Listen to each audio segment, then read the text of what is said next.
Cleopatra is a mess with the queen. That's a mess. If you read and inspired, it's a mess. Yeah, man, she came and she saw. Yeah, she was a coward, but she can't.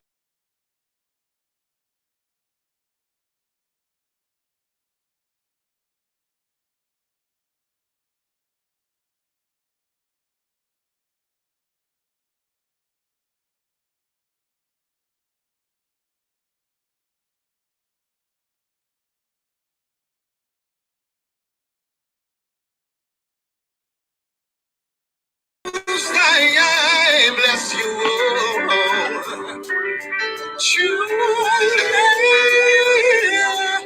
beauty queen. Don't come in on the scene now, yeah. Cleopatra tell them, say, tell them can't hold Pacha down. Just see the mouse, I got no one in my with a triple crown. Don't can't hold Cleopatra down. She keep burning them with words, poems, and a song. Can't hold Pacha down. And this a serious thing, this a no merry go brown. No merry go round. Them can't hold her down. Check it out, yes, you get the most active right part right now. No session and not just a shadow, yes, after dark. Yeah, him give her a clean hands and a pure ring heart. You see, she got it from the start again. Watch her heart, it clean like a whistle. Never know back how I know wouldn't shine, I wouldn't listen there. Well, even this one of the most like children, Cleopatra, yo, you rule from the beginning, then. Them can't hold Pacha down. You see the mouse, I got alone him with a triple crown. You can't hold beauty queen down.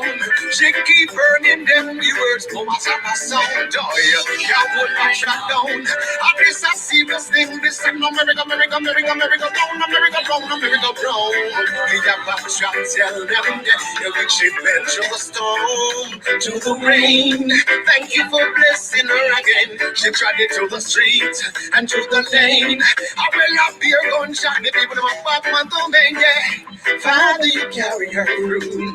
So many you call but the chosen of you will not care who and do I go. If you want to. Thank you, Dione. Welcome, guys. It's Storytime Sundays. You see the new look? Yeah, dry headed. That's on you guys today. Thank you so much, Dione. You see the mouse, I got alone him up with a triple crown. Yo, keep her down. Him keep burning them with words, poems, and a sound. Can't hold her down. And this a serious thing, this a no America brown day. Oh, Cleopatra beauty queen. Say though she won't shoot the valley of the shadow of death, Cleopatra shall fear not evil. Well, the Most High is always with her. She will ride in his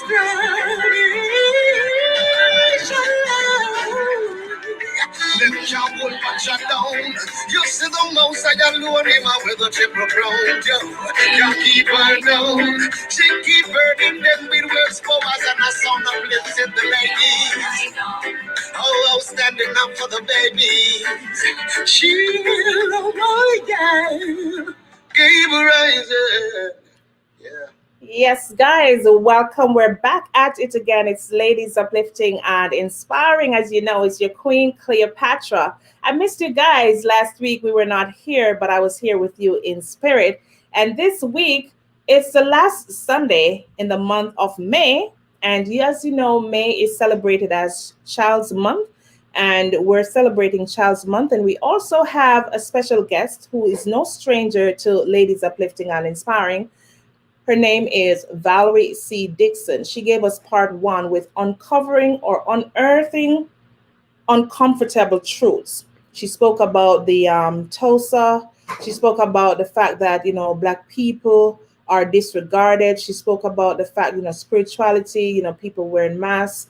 And, she gave us a plethora of information. Guys, I know I was edified at the end of that show. And she is back with us this evening. She is an author and an educator and much more. She also has a book which is called Too Black to Succeed. And she speaks a little bit about the FinSAC experience. So without further ado, I am going to have my special guest this evening to join me on stage. And here we go. We have with us again Valerie C. Dixon. Welcome back to Ladies Uplifting and Inspiring. How are you all the way in Jamaica?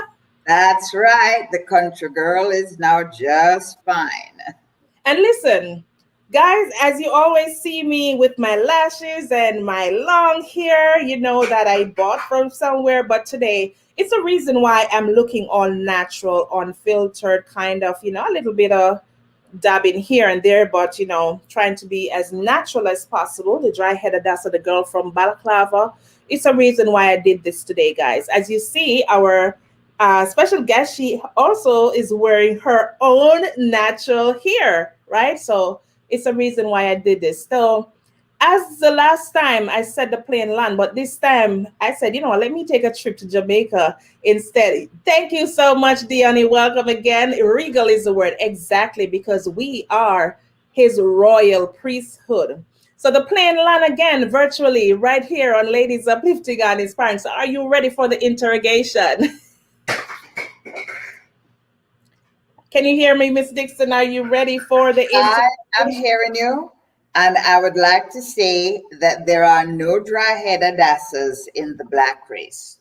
We African queens have such versatility that we don't need to copy or borrow anything from anyone. So make them keep them here because Philly just powerful. So we accept it, we embrace it, and we love it. That is We're right. going to educate the men as well. Thank you so much for, coming on a second round, sparing the time to bless our stage once more to come and edify us. Because as you know, this is a program that uplifts, inspires, invigorates, enlightens, and, motivates. But this time we're focusing on edifying, educating the mass, especially our people of color. She's here today to give us some more nuggets. And with that being said, Mrs. Valerie, can you just introduce yourself to the world one more time, please, for those of who are on here who don't know who you are? Thank you so much, Miss Patron. It is my pleasure being here this afternoon with you once again. And this evening, I want it to be more of a little rap and interactive session because there is so much preaching going on that, personally speaking, and I'm going to go Jamaica now, me tired of it. Talk, talk, talk, talk, talk, talk, talk. Everybody have talk, talk, talk, and no action. Just like NATO, no action, talk only. So this evening, I want us to get more practical.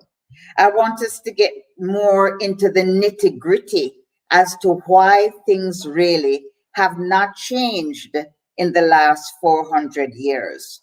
And you want to know the truth? We as Black people are partially responsible for our not making much progress. I'm not saying that progress has not been made, but in a lot of instances, I could use this phrase that the more things change, the more they remain the same. So without further ado, I would like us to get right into it. And if you could throw the first question my way, we will see what kind of discussion will come from it. All right, not a problem. Thank you so much. So what I'm going to do, I'm just going to take a quick break for those people who are still getting themselves situated, joining us. I want you to text somebody, tag somebody, tell somebody. Don't keep Ladies Uplifting and Inspiring a secret. I want you to share if you care because somebody needs to hear today what we have to say. All right, tell a friend to tell a friend to tell another friend. And we're just going to take a quick break and we will be right back. Yeah, man, this is Cleopatra. It's a mess with the queen. It's a mess. Invigorates and inspired. It's a mess. Yeah, man, she came and she saw. Yeah, she was a coward, but she conquered. It's a mess. So come join. The inspiration and the edification. It's a mess with the tubes of humor. You see me I say, endorsed by ladies, you see me I say, uplifting and inspiring, you know. This is original little Kirk say, hey, Cleopatra, them can't hold it down no time. Good over evil, set it! And it never yet pets it. Hey, the beauty queen, you know, straight, you know.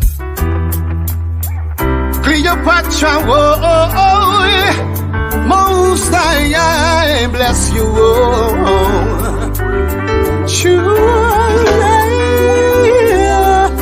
beauty queen. Done them in the scene now, yeah. Cleopatra tell them, them can't hold Pacha down.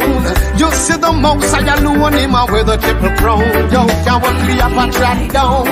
She keep burning them with words, powers and a sound. Joy, can't hold Pacha down. At this a serious thing, this at no merry-go round. No merry-go-round, them can't hold her down, yeah. Check it out, you see the most I clear our path right now, session and not just a shot of yourself to dog. Yeah, him give her a clean hands and now. Greetings and blessings. Good morning, good afternoon, or good evening, depending on where you are in the world. My name is Brother Madu, and I'm here simply to endorse something I became a part of. It's a program called Uplifting and Inspiring. And the words that grabbed me was the bit which says, your concerns concern us, together we conquer. This is a live program that is hosted by an African queen called Cleopatra, right? Where she discusses and talks to people who does exactly that, uplift and inspire. So tune in to all the social media platforms. It's Sundays, 4 p.m. Eastern Standard Time, okay? Support the thing, because I believe in this new rearranged world, when people are doing anything that uplifts and inspires, it needs to be supported. So Brother Madu, aka Father Soji, from the Qualitex crew, fully endorses this program. Check it out. Uplifting and inspiring. Thank you very much. Yeah, man, this is Cleopatra. It's a mess of beauty queen. It's a mess. Invigorates and inspired. It's a mess. Yeah, man, she came and she saw. Yeah, she was a couple.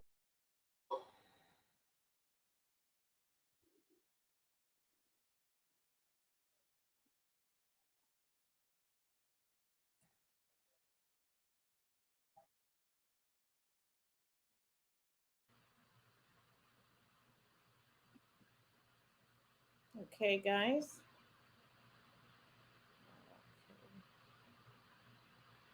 Yeah, man, this is Cleopatra. It's a mess.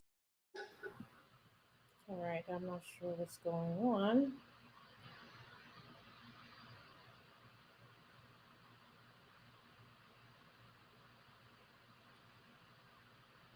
Okay. From the Qualitex crew, fully. All right, guys, welcome back. Sorry for the glitch there, but as you know, when you are not in your right setup, things happen. That's why I was doing my check. So thank you for staying with us. Welcome back. You heard me mention earlier that today's the last Sunday, and this month, May, we were celebrating Child's Month. So I do have a mother who she is a recipient of the tablets that Mr. Danny McFarlane donated to children back in Jamaica earlier, the start of this year, actually on January 1. So welcome, Shanake. How are you? I'm okay. We are okay. We are okay. Okay, thank you so much. What I'm going to ask, if you could turn your camera so it looks landscape, just turn your phone, put your phone on rotate for me, please. All right, so Miss Valerie, we do have children with us. We're celebrating them today as well. So I know that you have a word as an educator for them. Yes, I do. Yeah. All right, so I'm going to ask you to just get right into it without any further delay. I hope as many children will be hearing me as is possible, right throughout Africa, the diaspora, and may I say also the whole world. I'm going to get straight down to it now and speak to the children. And I hope that I'll also be reaching the adults. Yes. Are you hearing me, Miss Bill? Are you hearing me? Yes, I can. Yes, yes. Now, I have to admit that things are not so well with the Black race, whether we're in Africa, the United States, the Caribbean, or any other part of the diaspora. And our children in particular are in trouble. Most of them, not all, but most of our children are in what we would call dire straits. But we're here this evening to look at the positive because too many of us are bashing the children. Too many of us are giving them a hard, unnecessarily hard time when we need to look in the mirror. If we use biblical or spiritual principles, one of the first things that the Bible taught us is that parents grow up a child in the way it should go. Many of us read the Bible, but we read it wrongly. We read, grow up a child in the way he should grow, but him go already grow. But it is to grow up a child in the way he should go. How many of us are growing up our children not to be criminals? How many of us are growing up our children not to be drug addicts? How many of us are growing up our children in ways that make them feel good about themselves? I'm sorry, but where Black people are concerned, most of us fall down on the job of raising healthy, independent, and responsible children. And healthy, responsible children grow up to be healthy, mature, and responsible adults. It all begins in the home. Doesn't matter what type of home, whether it is a hut on some plane, whether it is a mansion, whatever it is, home is where the society that we want begins to grow. There is something that the Roman Catholics do that I like a lot. They have a saying that says, give me a child from the age of 0 to 7, and I'll give you back a Catholic for life. Do you see how they see the importance of childhood, especially what we call the formative years from 0 to 7? Unfortunately, many of our children lack the support they need for them to grow up to be responsible, mature adults. We're not blaming anyone because, especially in our society, things happen. And it is a deliberate plan. You know, Miss Cleopatra, I've always said to myself, why is it that we are not able to get out of this dilemma we have been in for 400 years? Don't something has to be wrong? You cannot keep a people down for 400 years and counting without something not being wrong. That's Well, true. something that is wrong, it's all about us as Black people and how we have been divided. It is the division why many of our children have gone astray. There is too much rudeness in the Black society. I'm going to repeat that.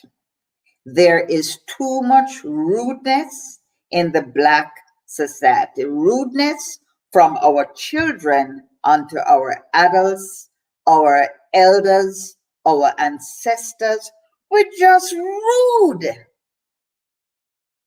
And it is this rudeness that has carried many of our young people astray. Wow. Manners Manners, a simple thing like please and thank you, are not taught in many homes. Oh my God. Wow. Yes, I see it even on the streets every day. You are driving and you stop with children to wait to cross the road, and they don't even look back and say thanks. You didn't Wow. have to stop, you know. You did not have to stop. Courtesy. Common courtesy. Wow. Simple courtesy. Many of us, we have to wait until we get to school to learn these things. That's not the teacher's responsibility. That is the responsibility of the home.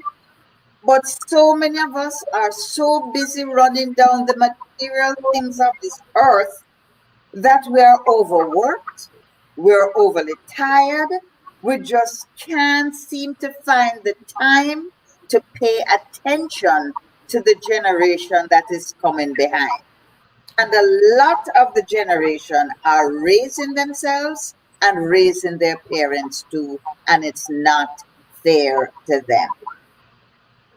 How do we teach our children sense of responsibility? I'm going to put myself in the picture here now. My mother had to work, of course, but Right. she taught me at the age of 6 how to cross the road. Yes. Can Left, you right, imagine? right. Look right, look left, look right Right. again. And if Yes. the way is clear, then it's hooray! I'm safe on the other side. You remember that little thing at the point. So we didn't have to depend on our parents to take us here and there because to and from school, we were taught how to be responsible. And if you had younger ones, you were responsible for them as well. Times have changed, yes, but who changed the times for us, especially us as Black people? Who changed the times? A lot of times the answer lies in external forces. That is, people outside of the Black community determine the quality of life that we should live. And it is not always good, but Right. it's done deliberately. And if I have time today, I'm going to prove it because I had always wondered how is it that Black people, the majority of Black people, are not successful or succeeding?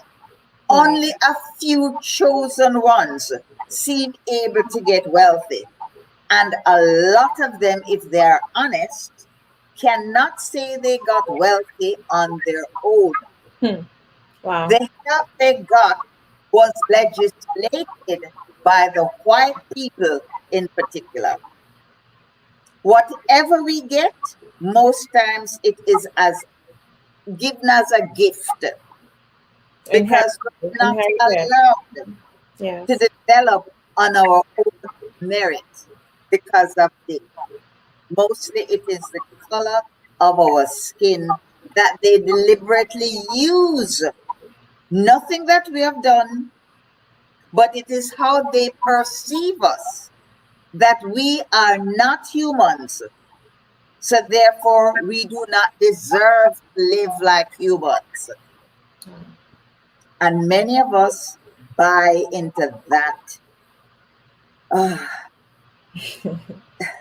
it behoves me to even find the right word because some of us are so brainwashed that we're stupid now. Stupid, stupid, stupid. Who is to be blamed for the brainwashing? Well, I cannot tell you that we are to be blamed because of the simple reason that if you want to make a slave out of a person, the first thing you do is to get inside of his head. Hmm. You strip him of his fine robes, his beautiful clothing, and as Africans, we were supposed to be regal. We were kings and queens and priests and priestesses. Yes. And the first thing they did was to take that away, leave us naked. You don't feel good and have a lot of dignity if you're naked every day. No. No.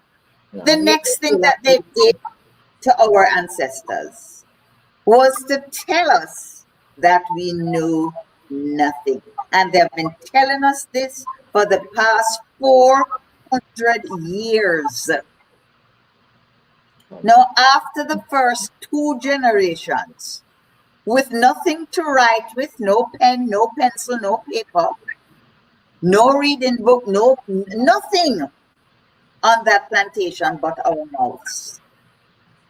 And so it is that we used our mouths as best as we could to pass on the rich culture to our children.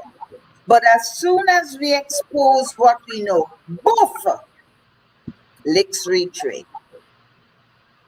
For the simple reason that a man who knows himself knows he has power. And if you have power, then it is difficult for people to brainwash you into thinking that you are nothing. Could they therefore afford to give us power? So is it our fault? No. No. It was a deliberate plan to keep us powerless to the point of being almost stupid.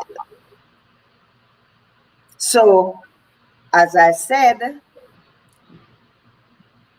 I remember Martin Luther King saying something to this effect. We are blamed for not building up ourselves and for not bringing up ourselves by our own bootstraps. But if you don't have boots and shoes, where are you going to find shoelaces to pull yourself up with? Yes, See how ridiculous? Some waist. But you don't have no shoes, so unless you're going to use the whisk and wrap up your foot and turn the whisk into shoes.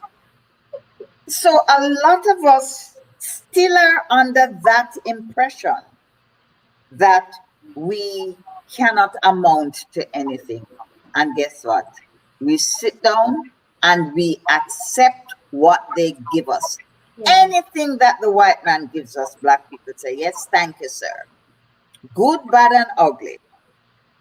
So I just want to point out now, yes, some little things that we can begin to do with the children, because we have lost so many generations. The one behind me, no matter how we tried, they just rejected everything that their elders, for the most part, had to say. We cannot afford to let this other generation fall into the same trap. Wow. So I guess that's my generation, right? Yes, your generation is the problem generation, if truth be told. Let the truth be told. Yes, you don't know who you are. Nobody has taught you your precious and beautiful history. The one before we became slaves. The one before they kept us naked. The one before they ripped all the knowledge out of our heads.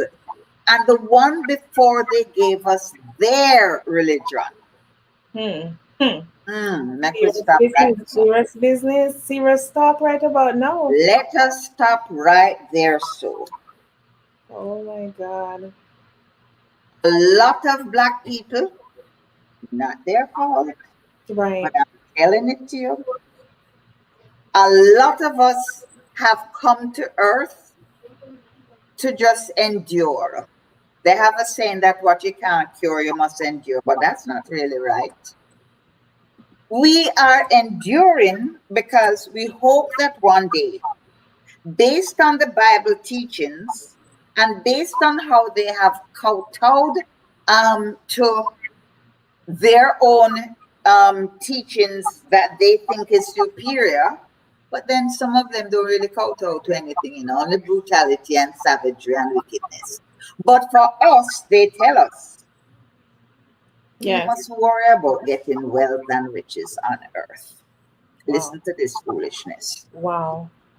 We must not store up according to their teachings, riches and wealth on this earth, where rust and moth and decay can destroy them. What Wow. are they doing? What a controversy. What a controversy. What are they doing? Are they following their own teachings? And we as Black people don't stop to say, but wait. Most of these people who said they have this holy book called the Bible are some of the wickedest people on earth. That means they're not following it, but they give it to us to follow. Preach it, sister. So Preach. what are we doing, Cleopatra? More than too many of us are on vacation. Just waiting. Some of us, so we woke up now, or Some of us are awakening. okay. The awakening is happening, and I'm so happy for that. Okay. And if I can help to push it along, then Yes. I find that that is a purpose of mine, to And help that's this awakening. that's why you're back here today. Thank you ever so much. You're welcome. So I am belaboring the point to let us see that we cannot grow our children with this same mindset where they hate being wealthy, where they hate riches, because boy, God has just seen me, because I'm saying mustn't heap up no holy for wealth and riches, because moth and decay and all them things are going to just take away. We must wait till we go up there where? In a place called heaven. And that is where we have milk and honey and the street them lined with gold. And we're going to get white robe and angel wings all day long. We are play upon with harp and drink milk and honey. Did anyone ever tell us that most Black people are lactose intolerant? Let me break that down to them. We can't drink milk without not have running belly. How many people know that? So when you go up there wherever, and you are lactose intolerant being a Black person, how the toilet business will work out? Who will build them? Or they don't know that we are lactose intolerant. If them did say fried chicken now and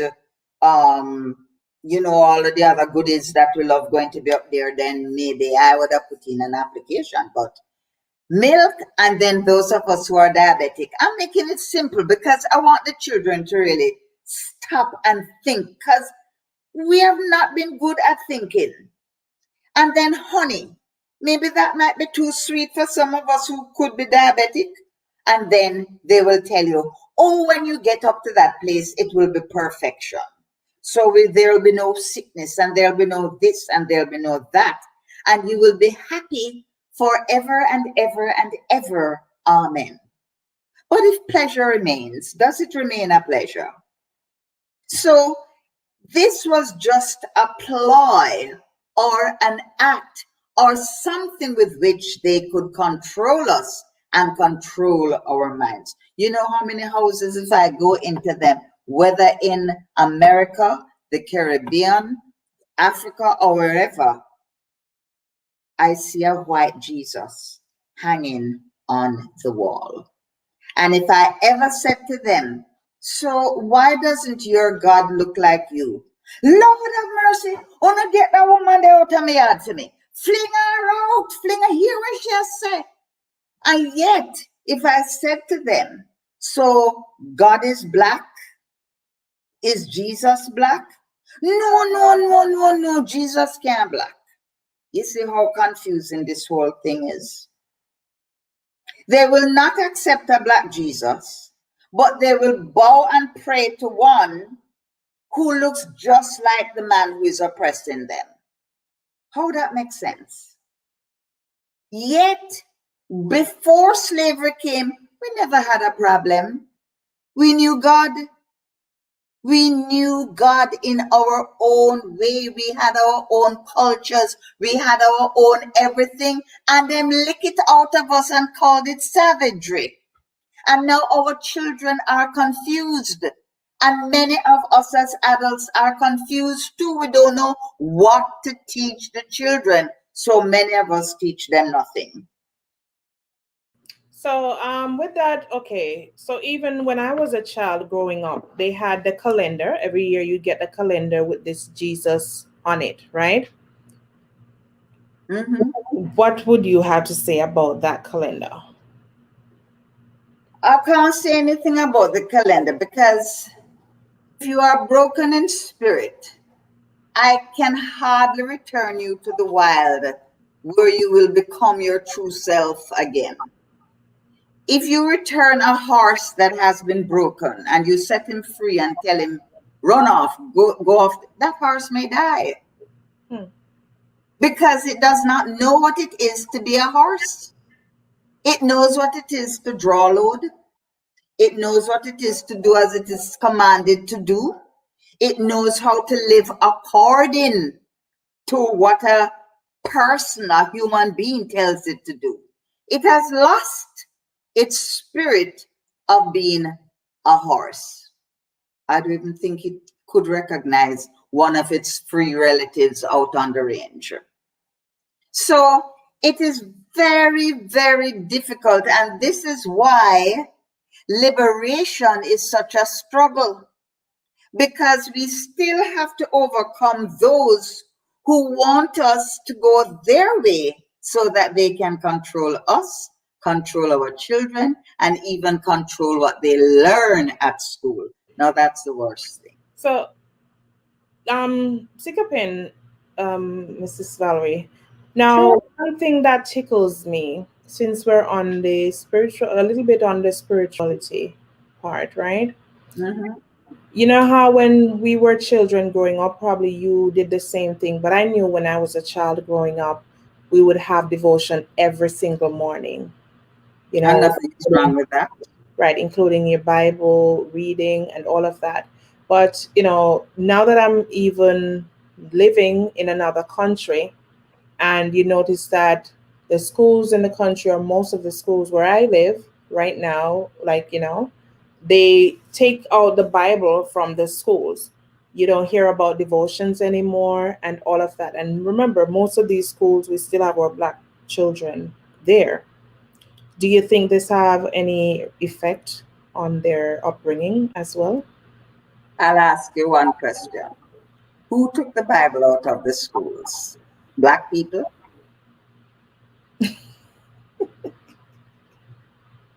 Is that rhetorical?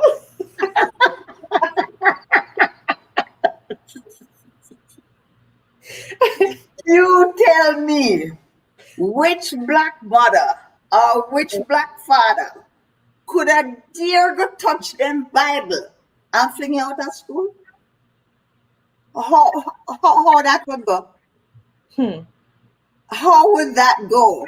As far as I know, every black mother and every black father want 2 more million Bible for them children to even have in the classroom, because we swear that this is what is going to get us to the milk and honey place. So why should we touch it? So we didn't touch it. I know. We did not touch I it, know. I know.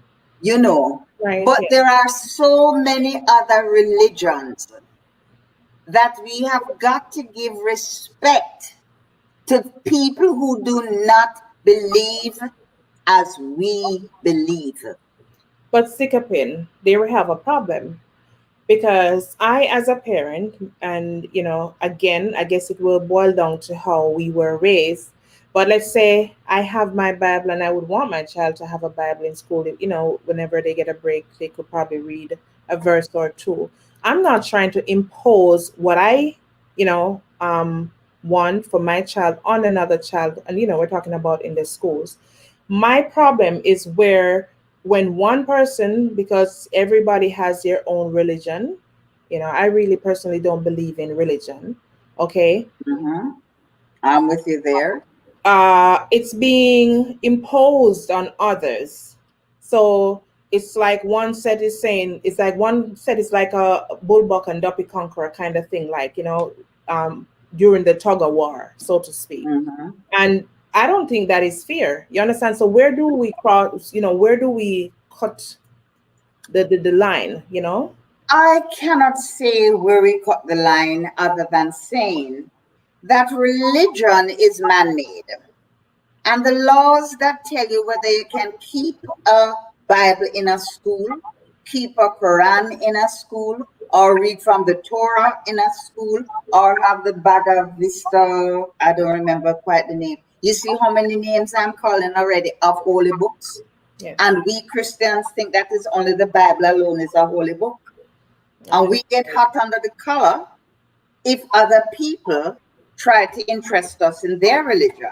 Right. We call them all kinds of names, and yet we do things like try and impose our will upon others and not realizing that the same freedom I want for myself, other people want it too. So I am not saying it was right to take the Bible out of the school because some people would be nothing without it. Let me just say it straight. Some people are nothing, no thing without their Bible. And they could be black, white, polka dot, purple, blue, it doesn't matter what color.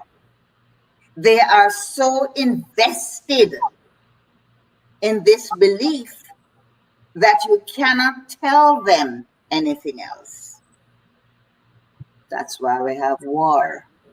Okay, there we go. There you go. Because I'm going to tell you that I am going to fight to protect this place because it is a holy place in my religion. A second religion says, I am going to fight for that very same place because it is holy in my religion. And the third religion is going to say, I am going to fight and kill for that same place because it is a holy ground in my religion. And the three of them go to war. And I wouldn't doubt if you're not feeling the effects right now, this very, very minute, of that kind of religious animosity, warfare, cruelty, savagery, and then everybody says they're religious. Yeah. So I don't know what, I really don't know what to say other than when you know God, it doesn't matter what religion you belong to.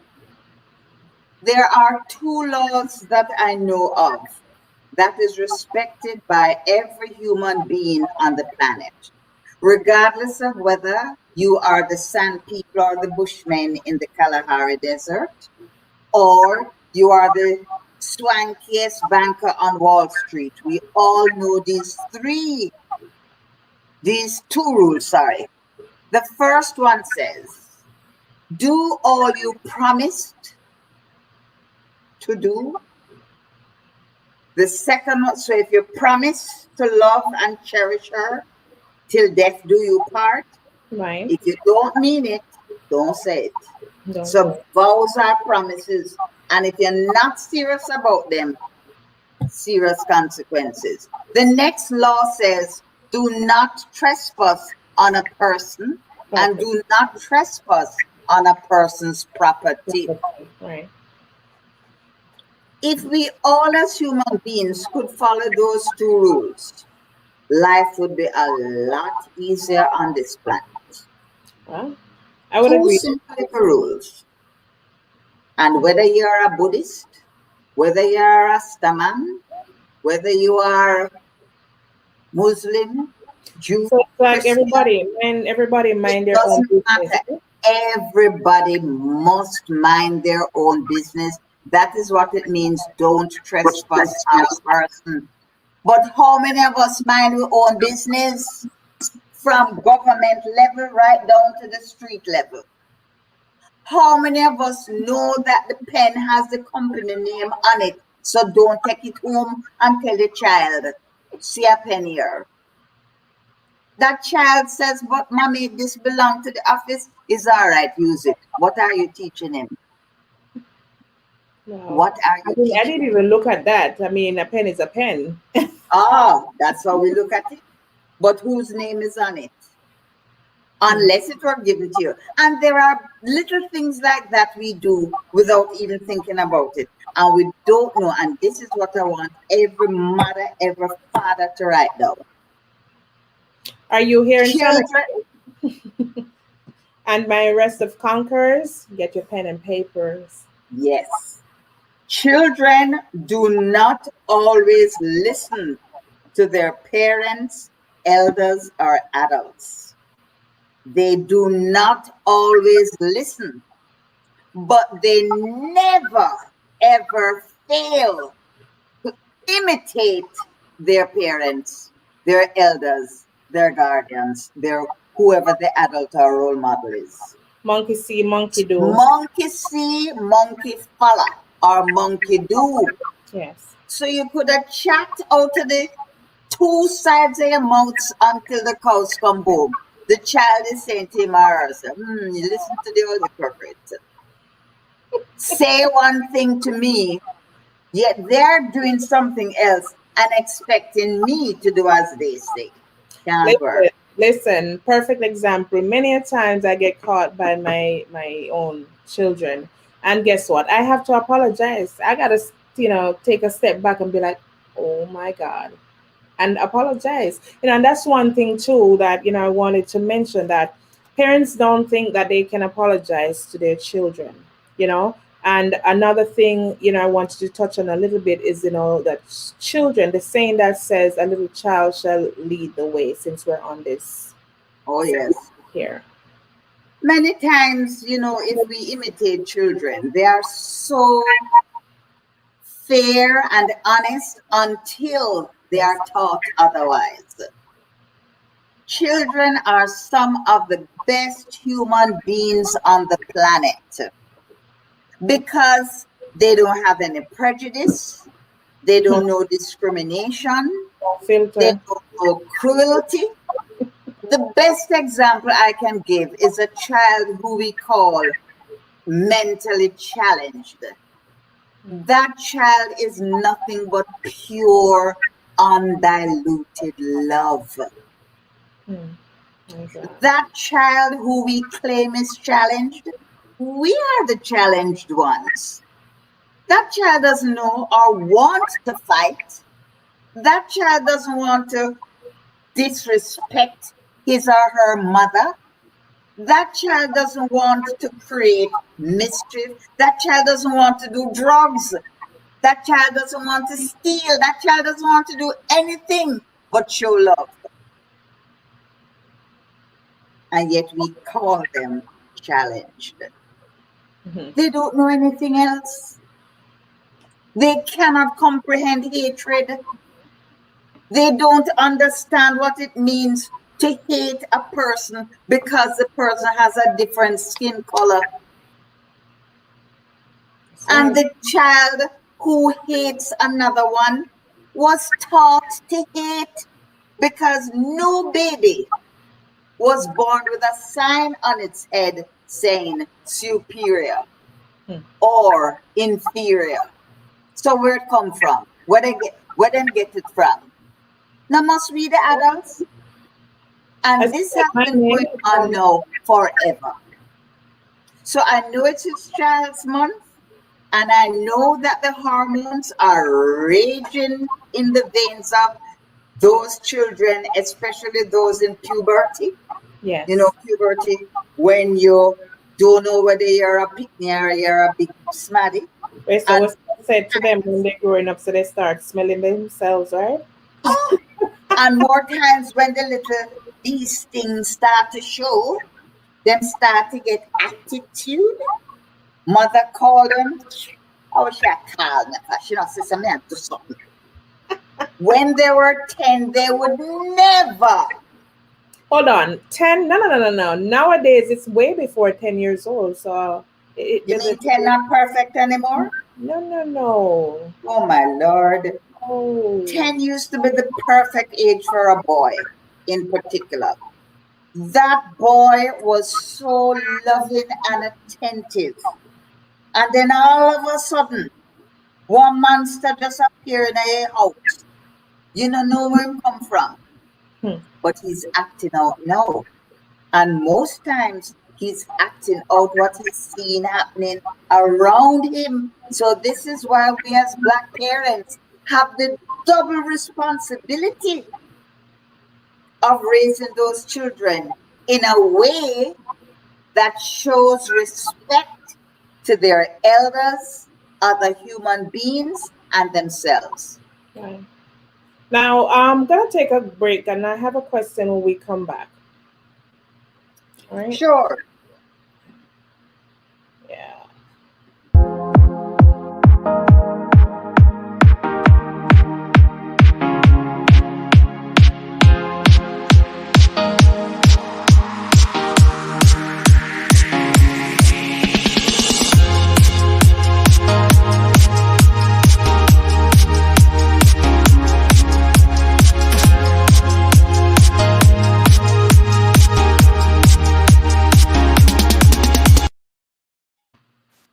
All right, welcome back, guys. Thank you for staying with us. If you're just joining us for the very first time, we welcome you. We have a saying that says, "Your concern concerns us, and together concern us, and together we conquer." Now, we also ask, have you ever felt that you are at your wits' end and you feel like there's no one there for you and you're left alone? And you're wondering who will inspire you and what an inspiration can do. And we always say right here on Ladies Uplifting and Inspiring, our aim with the help of our Father God Almighty is to help you get you out of your valley experience. Today we have with us our special guest, Mrs. Valerie C. Dixon. Part two, she was here before and she's just educating us on our Black history, technically. A child shall lead the way. We're also celebrating Child's Month this month, May. Thank you so much for staying tuned with us. Now, I have a question, do you have any question for her, Shauna Kay, since you're listening in as a parent with your children, you being our other special guest today? Can you hear me, Shauna Kay? Looks like she's frozen. Can you hear me, Mrs. Dixon? Yeah, Yes, I'm I can hearing you. hear I said no, not yet.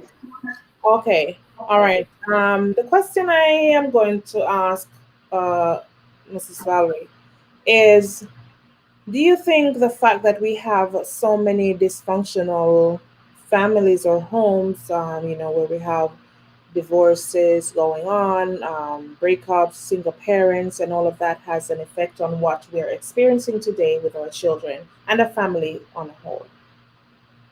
if I think that, Dysfunctional families, where the divorce rate is high, breakups, single parenting, and where children are either away from one parent or the other, or sometimes both parents. Do you think that has an effect on raising a child and how the child comes out? I would say that nowadays something happened to the Black family because we were never quite this bad. I'm not saying we were perfect, Right. but this time in our history, something has definitely gone haywire or astray. Hmm. I want us to get back to the fact that our being here in the West, and when I say in the West, I mean in the so called New World, Yes. destroyed the African family. Hmm. You have heard the saying, it takes a village to Oh, yeah. raise a child. Most That definitely. is coming straight out of Africa. We here in the New World, I'm going to ask the question, where is the village? Is the village? Where is the village? I could take a shot at that. The village includes, anyone that your child encounters, starting from the home into the community, school, church. But most of our homes are no longer. extended families. By that I mean when I was growing up, Right. there were 3 generations at all times in the house. Right. There was the grandparent, there was the parent, and there were us, the children. So we were never without a babysitter. Mhm. We were never without a cook. We were never without support. Even if parents had to work, they didn't worry because granny was at home. Yes. So when you come home to somebody. Yes. Where Yes. has all that gone? Wow. I would think because children are having children now, again, that's another factor. So it's like the middle age is also taking care of their children and their parents. So it's like it's called the sandwich. There's a word for it that I learned in nursery Sandwich school. generation. Sandwich generation. There you go. But you know, I have to disagree somewhat with you there. Okay. This thing about children having children is nothing new. If we're honest with ourselves, we will realize, and that brings me now to something that I am going to delve deeper into. We will realize that the society changed in that regard. In that, when a boy reached 15 years old, if this were during slavery time, his mother would take him to the foreman of the gang. Are you hearing me? Yes. I'm here. Yes. Yes, I am. The mother would take the 15-year-old boy to the foreman on the plantation, and she would say to him, "This one ready now, sir, to be taught." Well, they would have taught them own language. They would know, yes. "This one ready for the gangster. Him ready to learn how to plant cane, cut cane, harvest cane, in turn man." The girl at 15 would be taken either to the kitchen or to some seamstress or somebody. But at the age of 15, you were literally considered an adult, ready for the work world. So you hear people say when you reach 15, you're out school. Oh, wow. So nothing would be wrong if a girl were to get married at 15 or 16. She's a working woman. Or the boy is an apprentice. God help him if he turn father at 15, but we know how that goes. That is another story, or maybe another time. Are you seeing the point I'm making? Right. Right. At 15 years old, nobody would look down on a girl if she got married. Because where's the school? She's not in school. She's, as we say, out of school. She turned big woman at 15, 16. However, in Jamaica in particular, all of that changed when they introduced schooling to us. If it were not for the Moravians, black people probably still wouldn't know how to read or write. So when we went to school now, the age at which you left school was raised. Okay. So if you did things that your mother did or your grandmother did at 15, 16, and you got into trouble, Lord help you. Dog eat your supper, huh? Dog eat your supper. And yet we're not being honest with ourselves to realize that we have not taught our girls that, look, the law might say you have come of age at 15, 16, sexually speaking, but you are not yet able to turn your own key. And maturity too. I think they still need some more, even in their bodies. I just think that age, I mean, like you said, it's been happening from day one. But when you really take a step back and look into it, delve into it and, rationalize it, they're not ready yet. See? Precisely, but on the plantation, you had better be ready for big boy. My For God. the simple reason that in 1807, the British made a law that says no more Africans are to be brought over by the slave trade. The slave Oh, trade was abolished. The okay. planters simply laughed at their government and says they must be mad. So them don't think that we can breed our own slaves. You see where trouble start? Oh my You goodness. It's see like where crazy. truth comes in now? Yes, yes. And right there, sir, everything gets knocked over and is pure hypocrisy after that. My God. Dear God, dear God, dear God, why? The white planters, many of them, most of them, did not come across to the New World with whites. And I can understand if you're a sensible white woman, why would you want to be on those stinking slave ships? No bathroom, no toilet, no proper amenities. But Then when you step pardon? they had no choice, right?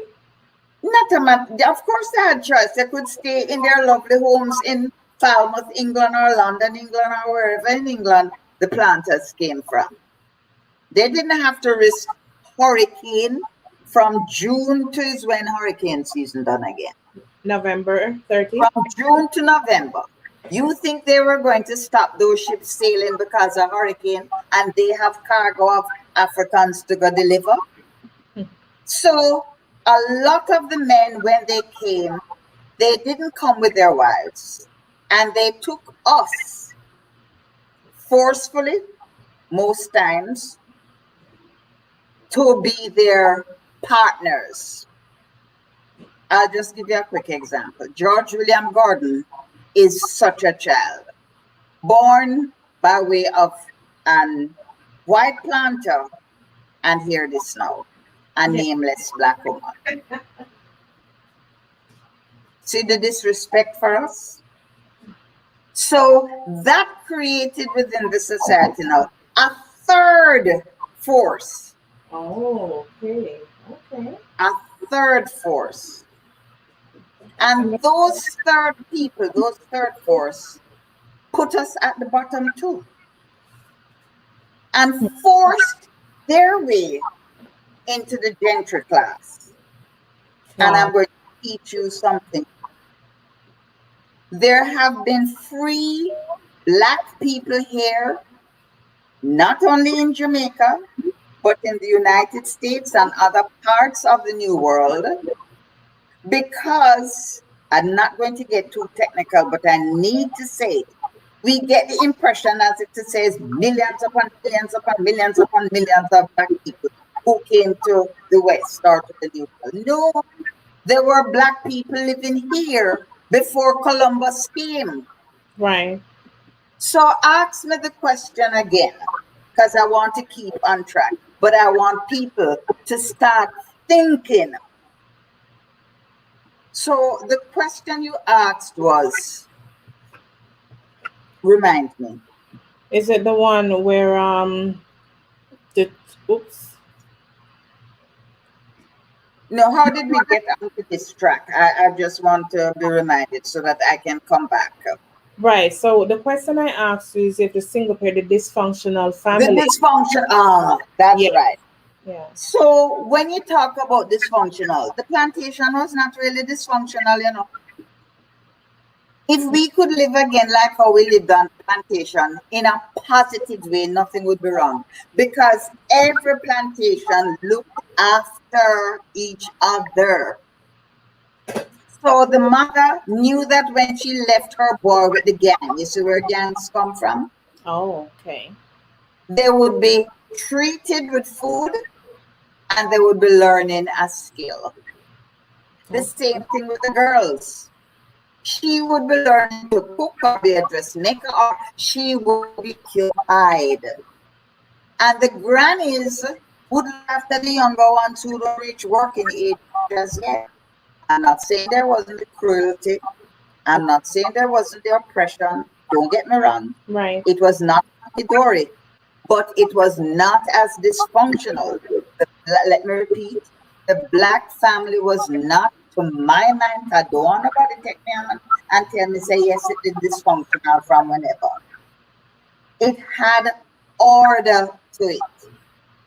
People had roles. People had their jobs to do. So if you're a blacksmith, you're trained, whatever it is you're doing, there was always somebody looking after or looking out for the children, who's even going to turn them into child labor. Yes. What do we have nowadays? Instead of having, yes, go on, tell me. In America, they call it what, DHS or whatever. You know, they're quick to come and take away the kids now, the children now. You know, Because no granny not in the house anymore. yes. And you know, That's like some states here, you can't leave a child alone, you know, in the home at a certain age. Like every state, you know, in America has their own governing rules or, you know, policy procedures. So some students, especially I've seen a certain like set of people, they would leave their children at home, which I wouldn't dare even do that, especially the You mean work. the latchkey children? Yes, yes, Mm. yes. Mhm. You know? Where they are literally there alone looking after themselves. Oh yeah, Now, before the dysfunctional ability set, that could never happen. You would even say leave the child next door with a neighbor, or right. you carry the child to a lady who has children that she looks after, but something would be done. But you know, Mrs. Valerie, the Hmm. world has changed. People has changed. People's mindset has changed.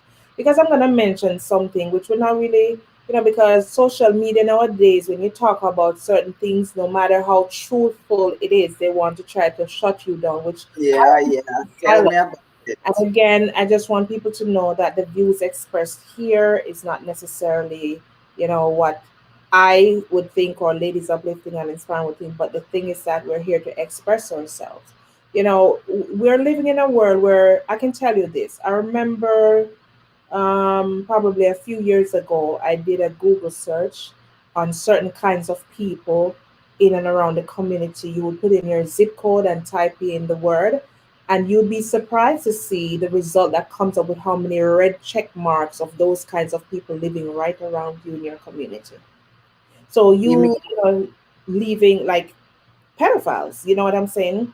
oh, You know, and you leaving people, your children with people you can't even trust anybody, because people nowadays, I don't know if it's something that's affecting our mental, you know, that you know some of us are thinking crazily, doing things insanely, you know what I'm saying? So and it's that just is so true. Go on, Miss Cleopatra, you're speaking truth. yeah, so it's like how do you balance, you understand what I'm saying? I And understand you perfectly well, and I want to make it very, very clear to your audience that these are my views, these are my opinions, and I'm not trying to force anything onto anyone. All I ask is that we do a little thinking yeah, outside of our comfort zone. exactly. I'm not expecting you to be comfortable with everything I'm saying, but Right. at least you could give it a little look see. Yeah, What she I'm sure really somebody are has saying. heard about it or seen it before in real life. Yes, let us get back to the dysfunctional ability of the black family. Boy, boy, boy, boy, boy. There was a time when most mothers stayed home Yes. along with the grandparents.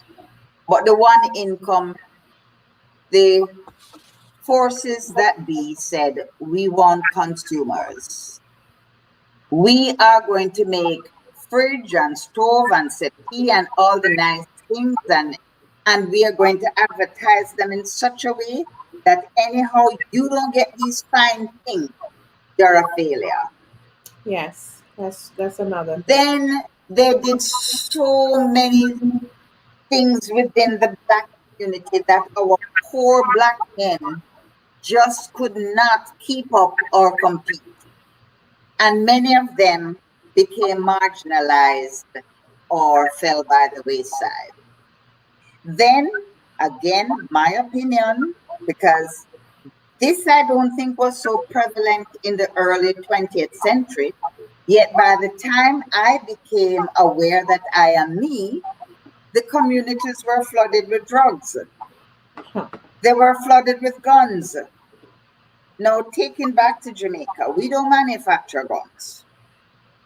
I don't think we grow the kind of coca plant that makes cocaine and all that. We have a ganja, yes. And it's now them find out say it good and then take away from black man. But that's for another story. But the point I'm making is Jamaica doesn't manufacture guns. Then why we have a crime problem? That's a very, very valuable, valid question, Mrs. Valerie. You I would see that? like to get the answer to that as well. I mean, that's a I question don't think I we're had. going to get the answer either. Like, if I get a chance to speak with the Prime Minister, that would be the first question I would ask him, to be honest with you. Like, you know, how? Because we're talking about our port of entry, all of this. How are we manning all of that? Are we playing a blind eye to some things? And, I mean, how are these things getting away with? But I'm going to come back again and tell us that must be fair. Because if you look at the pictures of our maroon men, they have rifles. Hmm. And maroons were from way back when. Right. Where them get gun from? So it's a long time that gun running has been a part of our society, and it was deliberate. Oh, wow. It was deliberate. And Hmm. I'm going to now bring your attention in before time runs out to let us stop beating up on ourselves. Let me repeat it. I want the black man to stop beating up on himself. I want the black woman to stop beating up on herself. And I want black people to stop beating up on themselves because it is a deliberate plan. And here is the plan. This was said sometime in the 18th century. That is the year 17 something. When this speech was given by a President Gregory to the council or the governing body of Jamaica at the time, which they called the Assembly. And he's putting forward or proposing that they have to renew the laws of Jamaica, which was a colony just like in North America. And anything one Englishman does in his part of the world, the others in the other parts of the world copy them Yeah.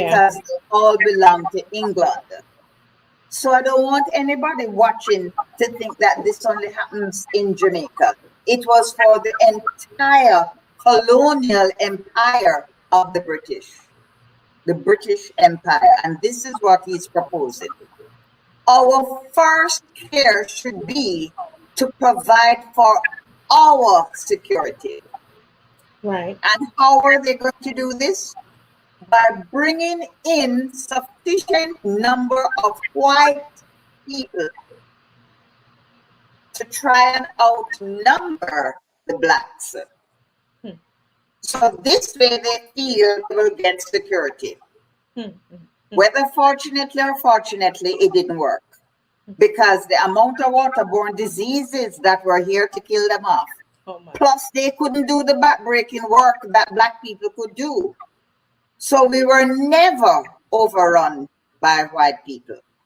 But you see the consideration, their own security. And the way to do it is by making Jamaica a good poor man's country. Good God Almighty.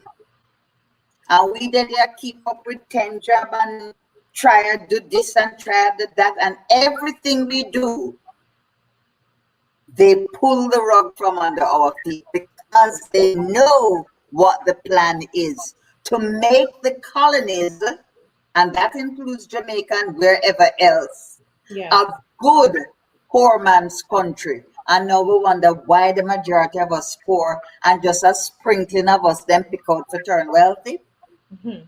Going on. Intentional, right? Intentional. And I'll quickly put this in. How are we going to make this a good poor man's country? By suppressing all Negro tradesmen and boatmen. Again, good God Almighty. My God. My God. And how are we going to do that? By cultivating things by the labor of white people only. So like the coffee industry, we couldn't talk about we're going to own anything by the name of coffee. We couldn't own anything that had manufacturing or anything that we could own for ourselves because we were to be suppressed and kept poor. And the other thing they said they would do, and it's only in 1957 that Norman Manley, a national hero of Jamaica, was able to shake off this one. That was to establish schools for the education of our youth. Wow. Well, you see, even now, like with the crisis that's going on in the world, and even our own home country, Jamaica, it kind of pains my heart to see where, because of the virtual classes, children are not fully equipped, either because they live in the deep rural area, there's no internet, or there's no help from the system per se. You know what I'm saying? Like to alleviate some of the cost or stress that's going on. And, I'm so happy that, like you see, Shanake is here with us on this line. And this parent, I must tell you, my conquerors, and Mrs. Dixon, she's been very, when I tell you, I asked them, all the children who received tablets at the start of this year, I asked them to do me one thing. Mr. McFarlane asked them to do one thing is to have their children, continue to learn, keep up the good grades, give us report. And this parent here, Shanake, she's been very cooperative, very supportive. She's always, ready at the goal, if you get what I'm saying. And for that, Yes. I do have a prize for her, or what I wouldn't even say a prize. I'm going to make sure that before she goes today, the fact that we're finishing off Child's Month, I will be from my personal pocket be donating some cash and also internet data for 1 full month for this parent here. Well, I have some news for you, and frankly speaking, I really don't care. I am the chairman for a basic school in a very challenged community. I'm not one of those people who just chat the chat and don't walk the talk. Yes. So I am the chairman, and this school is in a very challenged community. Miss Cleopatra, from last year, March, this year, March makes 1 year, and now it's June. Count up all those months that those children have not looked into a teacher's face, neither face to face, nor by way of a tablet or a computer or whatever. Oh my goodness. I stress out myself, I can just imagine. the principal and I, trying to get help for this school. I wrote up a proposal, and it included, I wouldn't say I, because I couldn't do this without the help of other persons. Right. It included 6 other schools, making my school the 7th one, that this European funding agency, I won't go any further than European, Yes. claim that they're going to be giving help.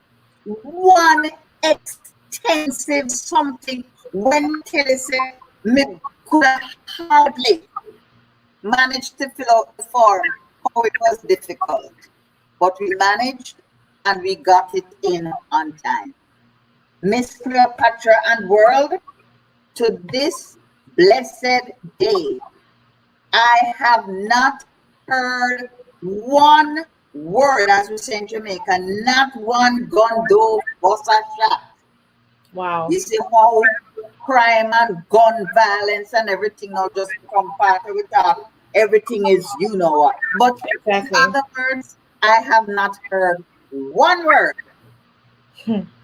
one single word as to that proposal and how it's going to help these children. Exactly. Then on top of that, to show us that something gone wrong with black people, especially those of us who always have one hand stretched out to beg. Something wrong with we. Would you believe me if I tell you that the school is run on water collected in 3 black drums and the community? Wow. This same community will send their children to the school. Them thief the 3 drum. Let me put that in English for those Yes, who don't yes, yes, please. What? Jamaica. They have stolen the 3 drums that run the kitchen and the adult bathroom, the teacher's bathroom, and the children's bathroom. How could that be? How could that be? Because they do not respect their black selves. They hate themselves. They hate the fact that this President Gregory says that they are to belong to a good poor man's country. Employment, no skill, no training. So they don't want to do the only thing they can do. You see the words, man? This is crazy. I can't believe my ears right now, Mrs. Dixon. Please, I just can't. I am appealing to all of these funding agencies who come and run them out, how they're going to bring help and aid, and Yes. it's just pure almighty mouth. But at the same time, when we try and help ourselves, our own black people, our own black Stealing people, from our children, because at the end of the day, it is our our children's life that is being blighted. Oh my God. some days I wonder if I'm doing too much. Wow.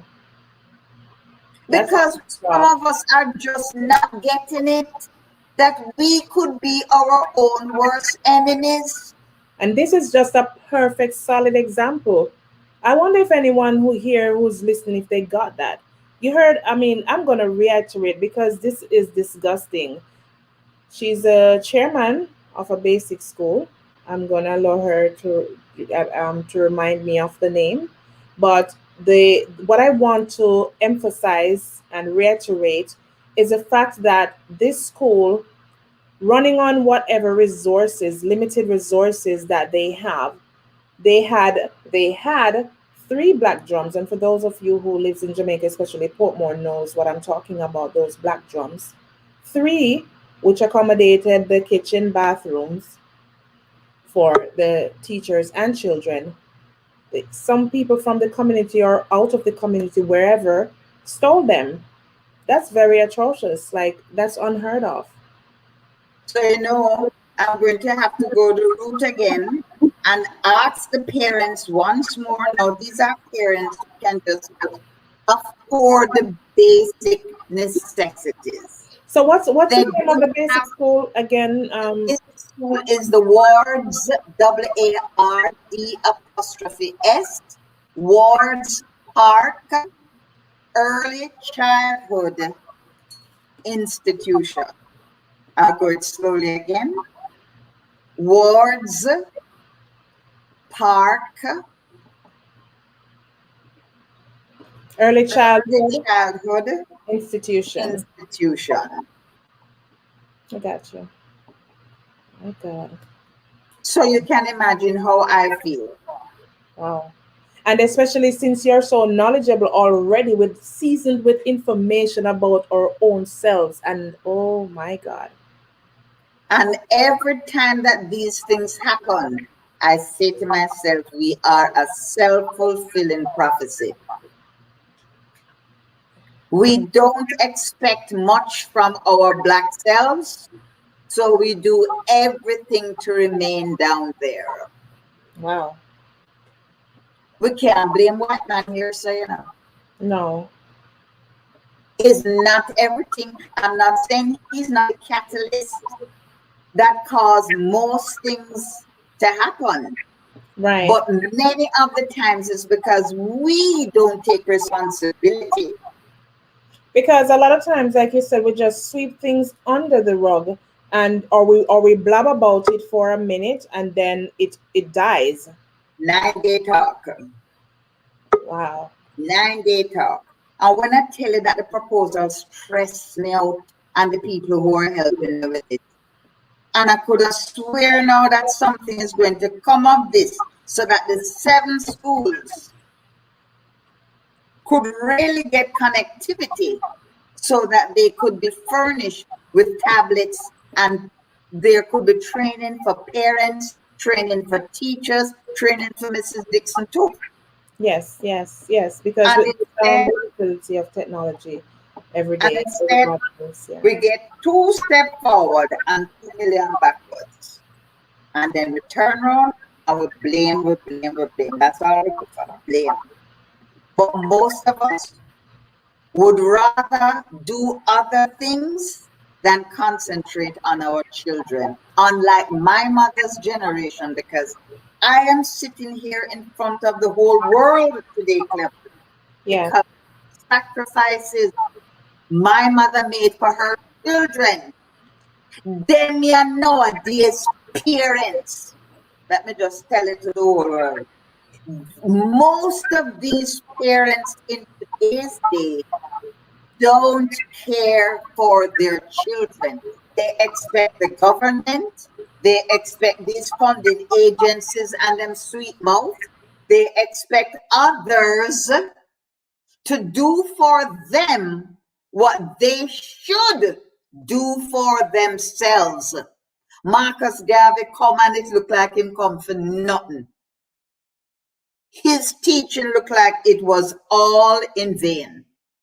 They spent the time destroying him, the same black people them, rather than accepting the message and the teaching and upgrading black people. And why did they do it?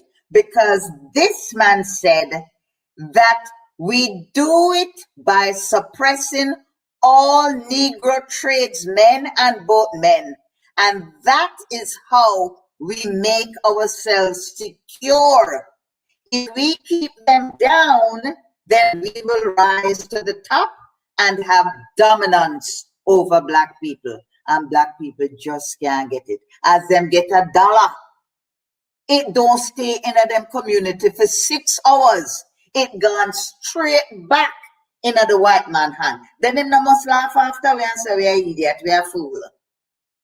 In the Asian communities, that dollar does not leave until couple days after. In the Jewish community, the same thing. Their money circulate amongst their people. We quick for run go give to white man and then turn and talk about white man hate we. And we hate ourselves. This man did us a great disservice by suppressing us. And this is why my book is called Too Black to Succeed. The FinSAC experience, because that's exactly what they did. Suppress 44,000 black entrepreneurs who were the employers, the producers, and the manufacturers. We were the employers that made Jamaica grow since 1962. And now we've gone right back to square one, where people who don't look like us are now running things. also independent. Wow. So Shauna K missed it. Wow. Every time I listen to you, there's so much more that I learn from you, Mrs. Dixon. But Shauna K, since you're back with us, I know that you're experiencing issues, technical issues due to internet problems.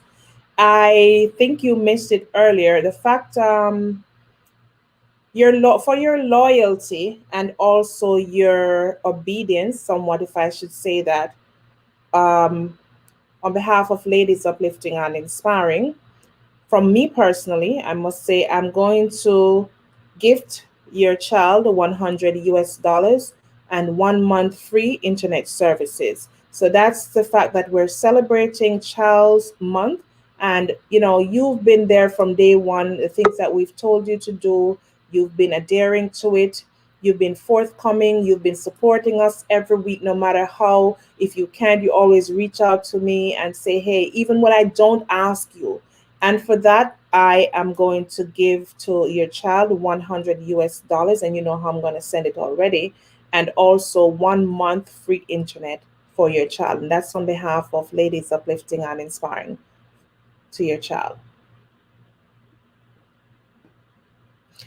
Thank you very much, Auntie Cleo. The kids run outside. So as soon as they're back, I can tell you thank you. Thank you very, very much. Thank you. I don't know how much thank you I should say, but thank you very much. Really appreciate it. And on that note, I don't know if you heard our special guest speaking earlier, the fact that she's a chairman for Wards Park Early Childhood Institution, and the issues that they're facing there, from getting help with tools for the children to learn, to people stealing the water tanks that supports the water, the irrigate water system for the school. That's just so unbelievable and just so atrocious. But we just want to thank God that people like myself out here, we can try to help here and there. And like I said, that's the reason why I asked you for the school's name, Mrs. Dixon. I'm going to try my best to see who I can reach out to see what we can do in terms of helping, give a helping hand, as the motto here says, your concerns concern us here at Ladies Uplifting and Inspiring. I mean, we're not a big entity as of yet, but little by little, we're trying to do the best that we can, because I personally know what it is like to in need of something, not want, and just has to do without it until it comes or it never comes. You understand? So with that being said, I'm going to try my best to get some resources, get help, from wherever if I can, and let you know, Mrs. Dixon. All right. I'm so appreciative, Cleo. Yes. I'm going to get back to you, Miss Dixon. Shauna K, I know that you're having issues with your internet. Do you have any questions for Mrs. Dixon? And I mean, have you learned anything so far while listening to this live? Yes, I think I've learned a lot.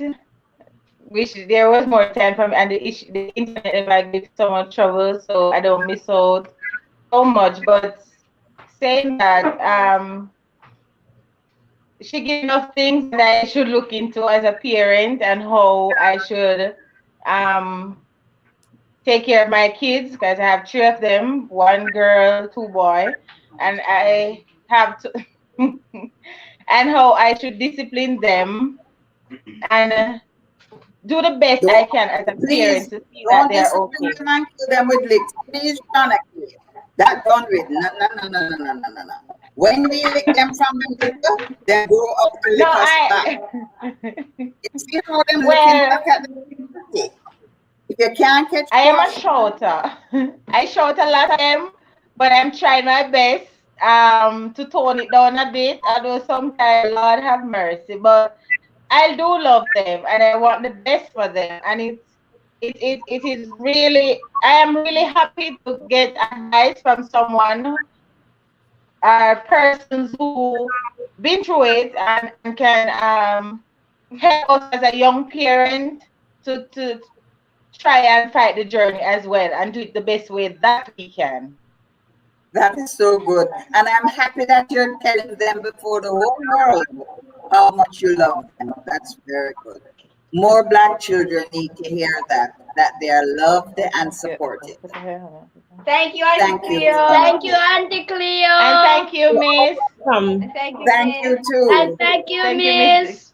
Thank you too. Yes, nice having you on.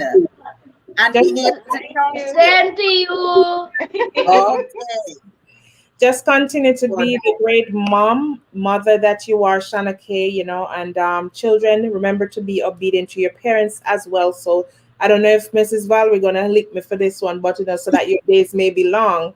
You understand? Always remember respect goes a long way. When I was growing, the saying was that manners and respect take you a far way around the world. I don't know what Mrs. Dixon has to say about that. But yes, guys, so you can actually go, Shana K, because I know you're having internet issues, and I will get in touch with you when I get off the live. All right? Yes. Thank you, Auntie Valerie, and thank you, Auntie Cleo. Thank you both. You're Thank you also both. very welcome. So nice. All right. So, as I was saying, Mrs. Valerie, I'm going to try my best to see what I can do. And, that's what I want to do. I want to give back with a willing heart, help people. Because, like I said, I know it's not easy, especially in these times, in this era that we're living in. It's not an easy journey. That's so true. But at the same time, we as Black people need to take more responsibility Yes. for the outcome of our journey. And I want us to make it clear that it's been a long time that we've been so divided. From on the plantation, the house slaves have treated the field slaves with little or no respect, and it continues to this blessed day. The house slaves were given privileges that the field slaves couldn't even dream of. It was even to get second-hand clothes. It was better than the rags that the field slaves had. They only got 2 suits a year. And the house slaves had it much easier, even to this blessed day. The 2 suits was when? Easter and Christmas? Somewhere. No, Oh my God. if you know even the laws that were made by these white people to stop even the slaves, the Black people from sewing up the rags. You couldn't buy needle and thread after 6 o'clock. They couldn't learn to read and write their own languages even when they could get pencil and paper, because them couldn't get kerosene oil to make light, even bottle torch. Not down to that was put into the law to stop them from progressing.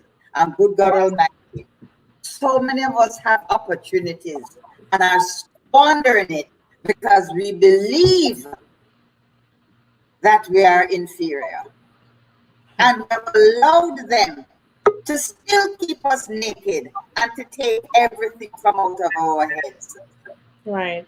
And the wealthier Black people are still supporting the white supremacists, because if they put you up, they can take you down. That's what most of them are afraid of. That's a question. So we're fighting on every level. Yes. That was a very important question that I wanted, or concern rather, that I wanted to address, wherein, the wealthy Black people and how they have, how are they living, how they perceive themselves compared to their Black brothers, their other Black brothers and sisters who are not in their capacity or, their level.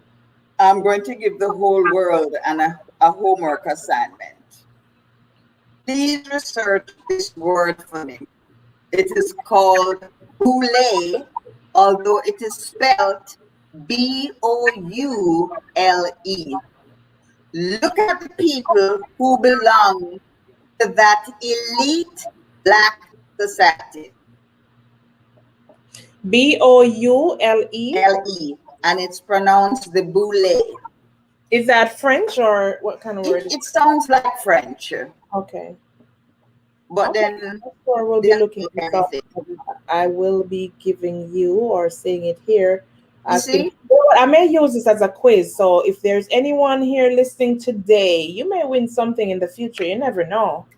I'm That's going right. to use the homework. That's a homework, but it may end up in a quiz where you could win something. So I'm going to ask you please to repeat, Mrs. Valerie, Yes. the homework You for see, us. I don't want anyone to say I am making things up. So Right. I like when people can do their own research and Yes. read for themselves and open their minds. This secret society for the wealthy black people is called the Boule, and it is spelled BOULE.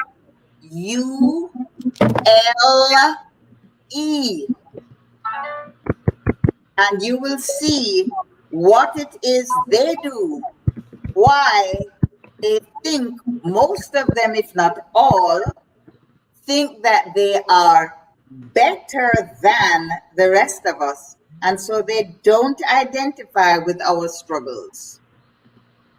Affirmative action and equal employment opportunity those two things have put a lot of them where they are today. And when you give a gift, you have to show appreciation. Isn't that so, Mr. Patra? Yes, you are And how incorrect. do these people who receive the gifts from the white legislature and the white people, how do they repay them? By upholding in secret, because they're not going to come out and tell us that they are bullied, by upholding in secret white supremacy. How you think black white man could have get to do the things that he does for 400 years? Now must somebody tip him off. And if they tip him off, is not white people tip them off because them don't go to bed with we, them don't eat with we, them don't sleep with we. So how they know our plans? Yes. Every time we make a move, them can kill it. So Okay. something wrong somewhere. Something is wrong somewhere. I would beg to agree with that one as well. Something is wrong somewhere, most definitely. Something's wrong somewhere.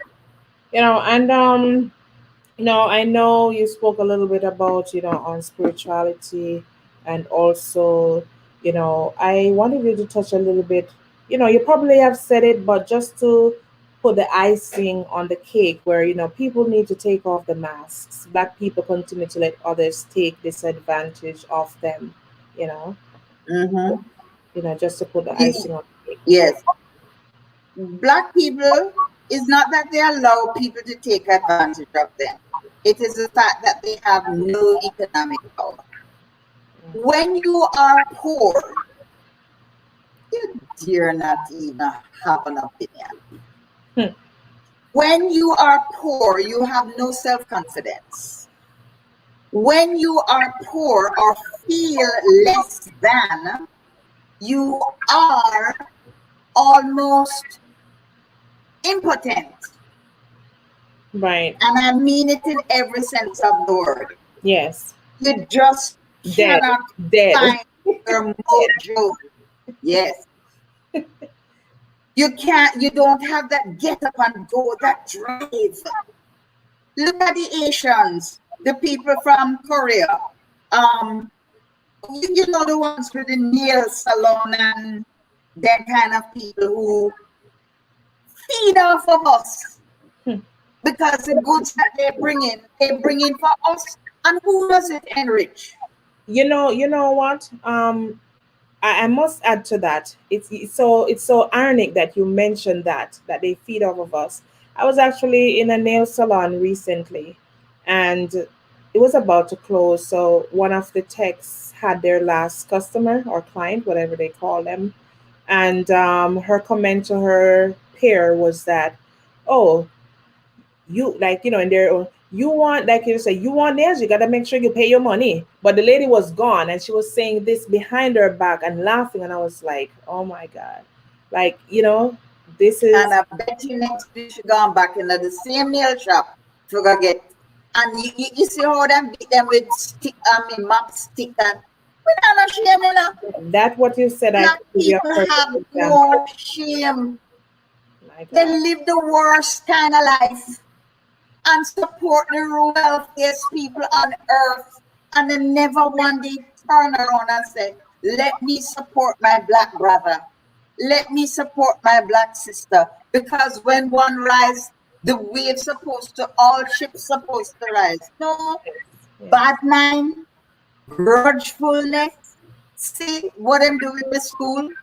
Teeth the tree, black drums for us to get water.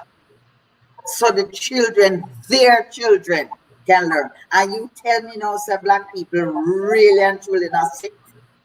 Most of us. Wow, that's something to think about. But I do have an answer here for Bule. Someone is saying that a legislative council of ancient Greece, consisting first of an aristocratic advisory body and later of a representative senate. Is that what you're looking for? No. Okay, awesome. All right, so if you're They have a little Greek inside of it called pi. I'm not too I sure. don't want you to give the answer away. Remember what I told you that I'm gonna do. So that's the homework You for see our what I'm talking about? yes. Why couldn't that person find what I was trying to say? Them have to find an excuse to come up and say that this thing was Greek. Hmm? Why they couldn't find the thing that this man Minto or something like that established sometime in 1907? That's all we do. And I bet you that that person is educated or so-called educated who gave you that answer. Because that's what they do. They gaslight us, make us look like idiots, make us look like fools, like we know nothing. And the real answer, they can't find it. It Wow. doesn't surprise me. Yeah. So, guys, I hope that you've learned a lot more in part two.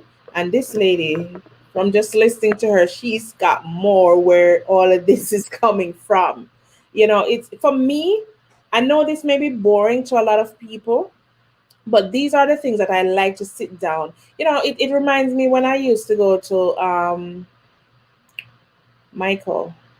And I remember I was doing social studies. Yes, social studies, but not the regular, you know, primary school social studies. And there was an old man. I think he was in his 80s or 70s, if my memory serves me right.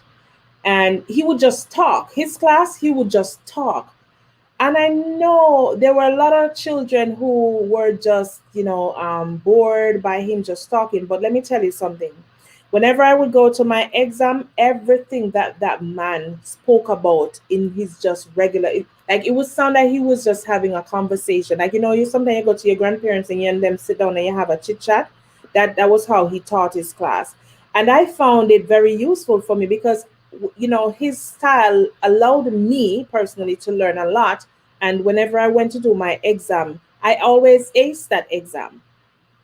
you know so what I'm trying to say is that this right here, a lot of people may find it boring, but if they should just take the time out, it's a nice Sunday evening to just listen and get a nugget or two, learn something or agree with something, because I'm sure some of us can agree or attest to what we've known versus what we've never known. We're now learning new information, would find it valuable. And I just like in closing to just say that this business of black people always putting down other black people or always fighting other black people is nothing new. In 1655, when the British came to capture Jamaica from the Spanish there was a Spanish regiment of black people led by a man called Juan de Pulas. And he defected from the Spanish militia and joined the British regiment or militia to fight the Spaniards to capture Jamaica on behalf of England. One quick indent here. Another set of black people again who help white people to do whatever it is they have to do. Right. What Before we wrap up, the question or the homework rather. The homework, I like to be fair and square. And the person who responded, I guess they're saying that they don't think that your response was fair in responding to their answer that they found, because they're saying that the homework was to go and look up the word. So they're just giving what they found. So they think that you were a little bit harsh. Oh, I really am sorry, but I'm gonna tell you the truth. This is so important that when they drop in these things about Greek this and Greek that, it puts you in another frame of mind into saying, but after she don't know what she chat about. Do you see what I'm saying? Which was probably a little harsh on my part, but I've been studying this thing now for quite some time. And I know that your search engines usually give you more than one place that you can look up either a word or a term. Maybe I shouldn't have used the word term and said instead, what does the Black Secret Society, Boule, what do they stand for? Put it another way rather than just say, look up the word. So I beg your pardon, my dear. I didn't mean to come over as being too harsh, but I thought that they would just have put up. You can look it up quickly, just a quick, I don't know if we can do it, just to see if another meaning comes up that is in line with what I'm saying. So I beg your pardon, my dear. I'm so very sorry. All right. So what I found, it says it's a group of like 500 men, 50 from them, each of 10 Athenian tribes who served on the council for what it's like, it's some governing body, like government workers. And they were in charge of things like the Navy ships and army horses. So I'm not sure if that's one.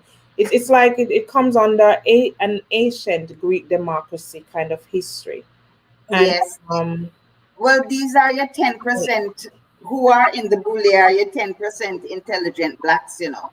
Right. So they would be highly educated people and highly public figures. Yes, but it says it probably derived from an advisory board of nobles, like you said, you know, the elite, the 10%, the elites, as reflected in the homework. Yes, I want us to really, really delve into this thing, because this could explain why the house slaves never identified with the field slaves and made life so difficult for the field slaves to get freedom, even up to this day.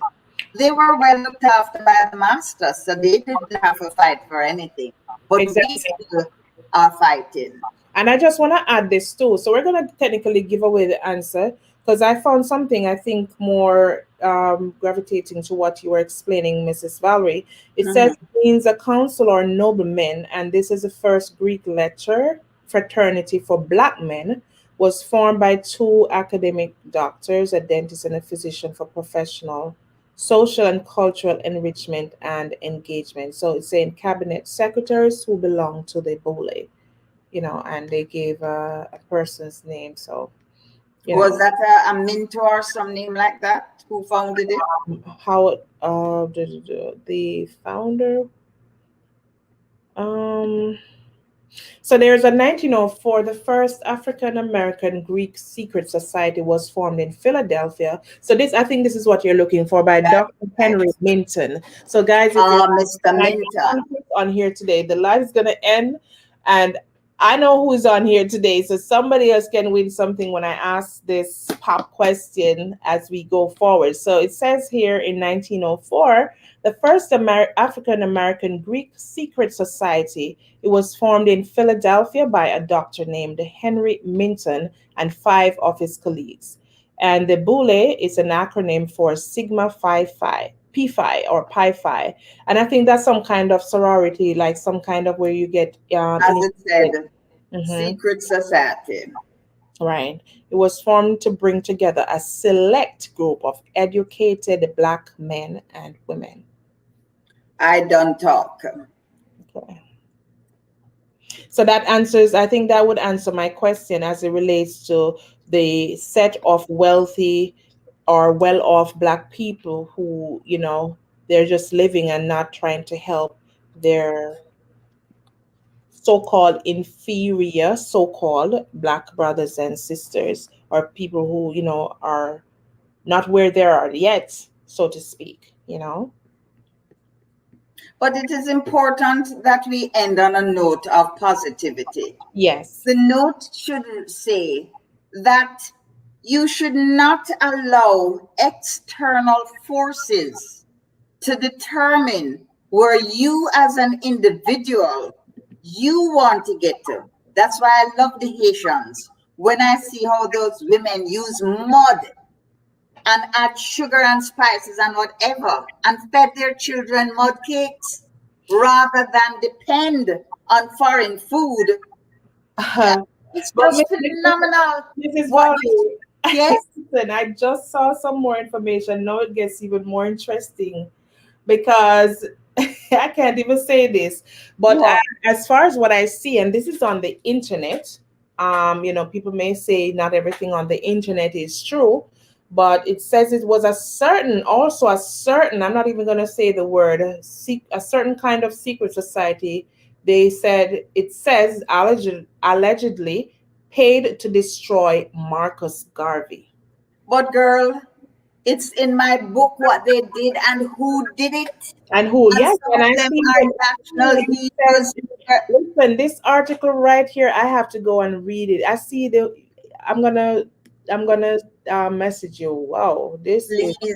crazy. Wow. Actually, I have been researching this thing now because when I saw it first, I didn't believe it.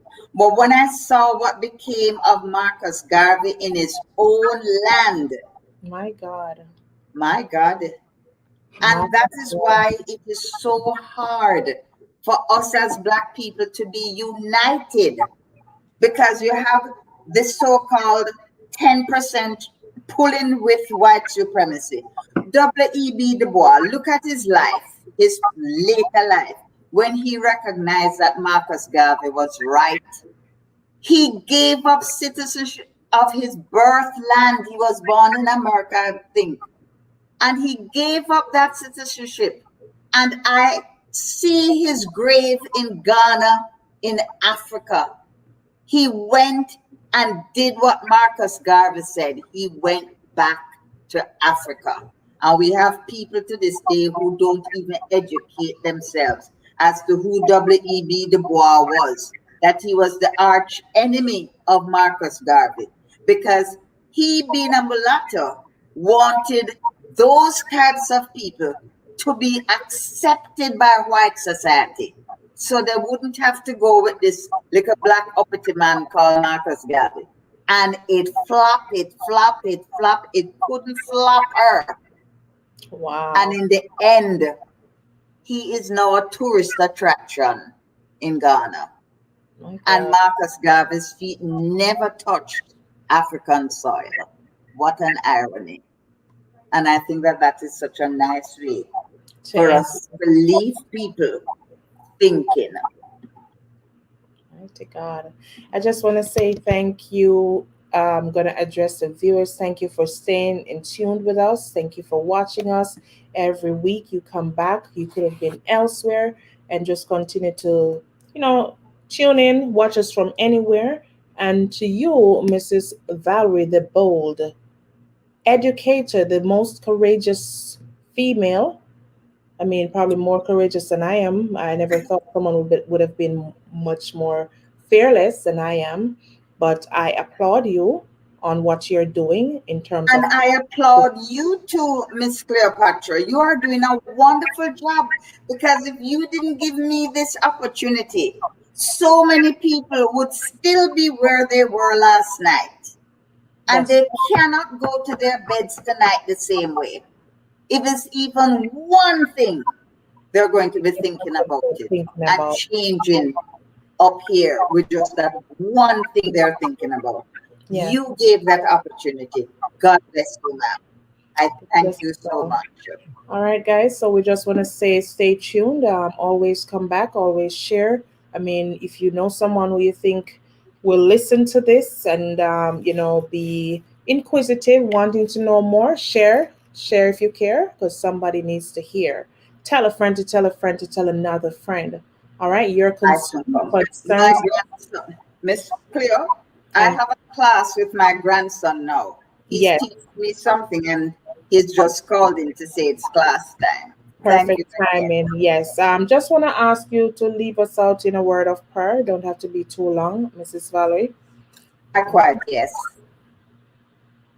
Dear Lord and Father of mankind, forgive our foolish ways. As we leave the studio here and as we make our ways home or we're already home, we give thanks for people that you have sent to us to guide us and to show us the way, like Miss Cleopatra Coward. I want to thank all those other brave and courageous Black people, white people, purple people, all peoples who want justice, not just for themselves, but for all humankind. We give thee thanks in your name. May the blessings be. Thank you very much, Miss Cleo, and thank You're you, welcome. audience, And for being you, with us. thank you so much, Mrs. Dixon. And you have yourself a blessed evening. And I hope that your studying your class will go well. And we will talk. We will talk because we may have a part 3 coming up because I love information like these. And what is good is that it is information that can be researched. So if there are any detractors out there who think I don't know what I'm talking about, my book has 6 pages of references. So it's not conjecture or wish it were so. It is properly researched. I don't speak what I'm not sure of. That way, I can stand in my truth and face anyone who wants to challenge me. There you Thank you go. There again. you have it, guys. Okay, thank you so much, everyone. And you have yourselves a wonderful rest of day and a great week ahead of you. God bless you all. Thanks again. Bye now.